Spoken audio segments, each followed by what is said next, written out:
Teacher by Josh Goodman. Exterior parking lot, day. A disheveled young man in his 20s leans against the trunk of an old-school pink Cadillac, staring at the floor, methodically twirling a switchblade.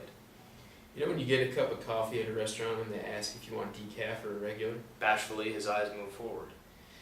Well, I have this friend named Donnie, right? He has this idea in his head that it's always decaf, no matter what. With a look of simplicity, he shrugs. Maybe so they don't make the mistake of giving the wrong person caffeine. Loud car honks and arguing noises in the distance shift his gaze. I asked a waitress about it once, and she just smiled, real smug too. He clears his throat and looks forward. It was this instance and two others that put a seed in my friend Donnie's head that forever changed the way he acts and thinks. Casually, he seats himself on the trunk of the Cadillac. This second instance was in high school when we asked our teacher how to spell the word Gotti. Not Gotti like John Gotti, but Gotti, like the big and ugly kind. He shifts around uncomfortably. She told him to sound it out, but we knew she didn't know how to spell it. With a heartbroken expression, his head lowers. Anyways, it wasn't the spelling that was important, it was the word. I thought she would dig me for knowing it. His eyes dart forward. Donnie, I mean, not me.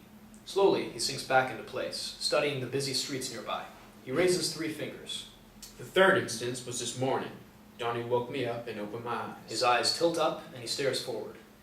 I used to want to see the world, but when I woke up today, I looked at this world map hung over my bed and saw that it was mostly water. The sounds of people cheering nearby distract his focus. Anyways, I'm rambling.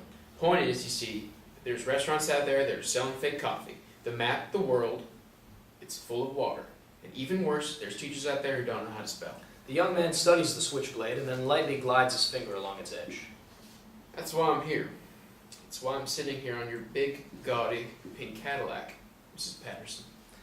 His eyes jet forward with laser beam focus. Miss Patterson, in her mid-50s, stands there before him with an unintimidated expression. She crosses her arms. Boy, you think I don't remember, don't you? She cocks her head to the side. Were you in my math class or my language arts?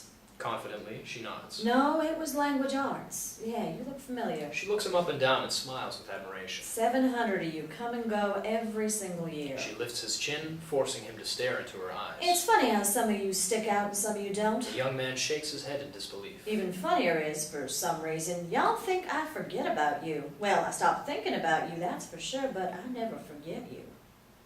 Do you remember me? Miss Patterson shoots him with a dirty look. If I could teach you simple little boys one thing in life, just one thing... She points her finger at him.